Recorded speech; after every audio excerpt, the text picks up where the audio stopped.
नमस्कार मित्रांनो, स्वागत आहे तुमचं आपले एस के स्मार्ट लर्निंग यूट्यूब चॅनलवर। आपण मागच्या व्हिडिओमध्ये केंद्रीय विद्यालय संघटन व नवोदय विद्यालय समिती यामध्ये जी भरती आलेली आहे त्यामध्ये कोणकोणती पदे आहेत व त्यांची पात्रता काय आहे हे पाहिलं होतं।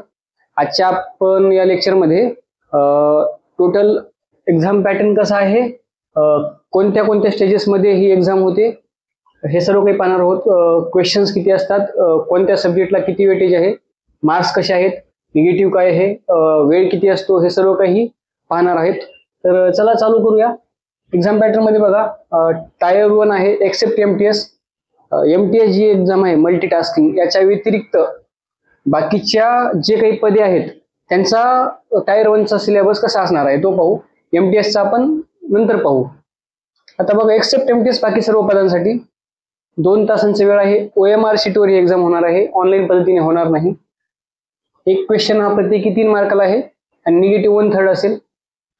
सब्जेक्ट मध्ये बघा, रिझनिंग म्हणजे बुद्धिमत्ता 20 प्रश्न असतील, 60 मार्क। न्यूमेरिकल ॲबिलिटी गणित 20 question, 60 mark. Basic computer literacy, basic कम्प्युटरचं नॉलेज पाहिजे, त्याचे पण 20 क्वेश्चन, 60 मार्क। जनरल नॉलेजचे 20 क्वेश्चन आणि 60 मार्क। लँग्वेज कॉम्पिटन्सी टेस्ट जी की इंग्लिशची आहे, त्याचे टोटल 10 प्रश्न असतील 30 गुणांसाठी। आणि language competency test any other language, any other Indian language, English व्यतिरिक्त कोणतीही भाषा असो, आपली भाषा मराठी आहे त्यामुळे आपण मराठी सिलेक्ट करायचं। हे ऑप्शन आपल्याला फॉर्म भरती वेळेस येणार आहे की ती मराठी द्यायचं, त्यामुळे इथं जे 6 जे सब्जेक्ट असणार आहे तो मराठीचा येईल। त्याचे 10 प्रश्न असतील व 30 गुण असतील।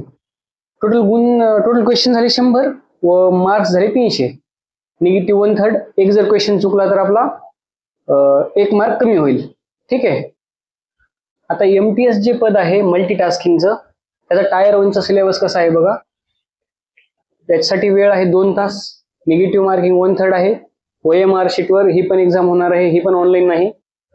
सब्जेक्ट बघा, बेसिक कम्प्युटर नॉलेज 40 प्रश्न, 120 मार्क। यामध्ये बेसिक कम्प्युटर मध्ये MS Word, MS Excel, MS PowerPoint. नंतरचा दुसरा टॉपिक आहे जनरल अवेअरनेस आणि करंट अफेअर्स। जनरल अवेअरनेस मध्ये हिस्ट्री, भूगोल हे सर्व आले। करंट अफेअर्स मध्ये 1 वर्ष अगोदरपर्यंत चालू घडामोडी माहिती पाहिजे तुम्हाला। क्वेश्चन्स 20 आहेत, मार्क्स टोटल यासाठी 60।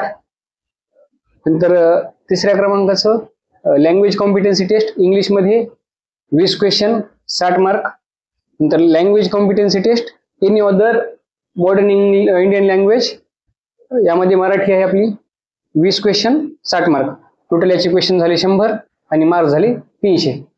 तर हा झाला टायर 1 चा। Tier 1 any other post except MTS हे आपण पाहिलं। आता टायर 1 एमटीएस चा आपण सिलेबस कसा आहे पाहिला। आता आपण टायर 2 पाहू। टायर 2 चा एक्झाम पॅटर्न बघा, स्टेनोग्राफर ग्रेड 1 आणि ग्रेड 2 या पदांसाठीचा।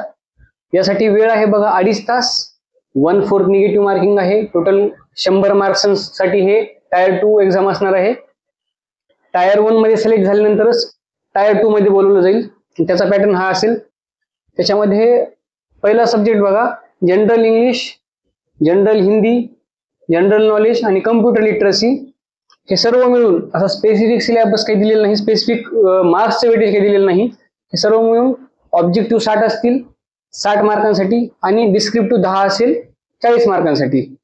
तर हे टोटल क्वेश्चन झाले 70 आणि मार्क्स झाले 100। टायर 2 स्टेनोग्राफर ग्रेड 1 आणि 2 साठी। टायर 2 मध्ये पास झाल्यानंतर स्किल टेस्ट साठी बोलवलं जाईल, जी की 100 मार्कांसाठी असेल आणि ही फक्त क्वालिफाय करायची आहे। याचे मार्क ऍक्च्युअल सिलेक्शनच्या वेळेस ऍड केले जाणार नाहीत। ऍक्च्युअल सिलेक्शनच्या वेळेस फक्त टायर 2 चे मार्क्स पाहिले जातील। 100 मार्कांपैकी इथं 40 मार्क्स घेणे गरजेचे आहे। आता टायर 2 पाहू आपण, ज्युनियर सेक्रेटरी असिस्टंट साठी। यासाठी वेळ आहे 2.5 तास, 1/4 निगेटिव्ह, 100 मार्क्स असतील। विषय बघा, जनरल नॉलेज, लॉजिकल रिझनिंग म्हणजे बुद्धिमत्ता, कम्प्युटर लिटरसी। यामध्ये मॅथमॅटिक्स कुठे दिलेलं नाही बघा, आणि इंग्लिश पण नाही, त्यामुळे ज्यांचं मॅथ आणि इंग्लिश वीक आहे त्यांसाठी हे हे पद फायदेशीर ठरणार आहे। यामध्ये बघा, ऑब्जेक्टिव्ह 60 क्वेश्चन्स 60 मार्कांसाठी, डिस्क्रिप्टिव्ह 10 क्वेश्चन 40 मार्कांसाठी। टोटल क्वेश्चन झाले 70, प्रश्न 70 झाले आणि मार्क्स 100। ठीक आहे. याचं स्किल टेस्ट बघा सारखंच आहे, 100 मार्क्स, त्यापैकी फक्त क्वालिफाईंग 40 मार्क्स आपल्याला घ्यायचे आहेत. हे मार्क्स फायनल रिझल्ट मध्ये कन्सिडर केले जाणार नाही, फक्त क्वालिफाय होणं गरजेचं आहे. मेन टोटल मार्क्स फक्त टायर 2 चा विचार करूनच सिलेक्शन केलं जाईल. ओके मित्रांनो, MTS मध्ये टायर 2 चा सिलेबस कसा असणार आहे किंवा मग एक्झाम पॅटर्न कसा असणार आहे तो काही पूर्ण ऍड मध्ये मला कुठं काही भेटला नाही. जर समजा नंतर त्यांनी जर अपडेट वगैरे केलं तर आपण नक्कीच ते मी याचा एक व्हिडिओ आणून इथे अपडेट करेल. ओके ठीक आहे. व्हिडिओ आवडला असेल तर लाईक, शेअर व सबस्क्राईब करा. भेटूया पुढच्या व्हिडिओमध्ये. तोपर्यंत धन्यवाद.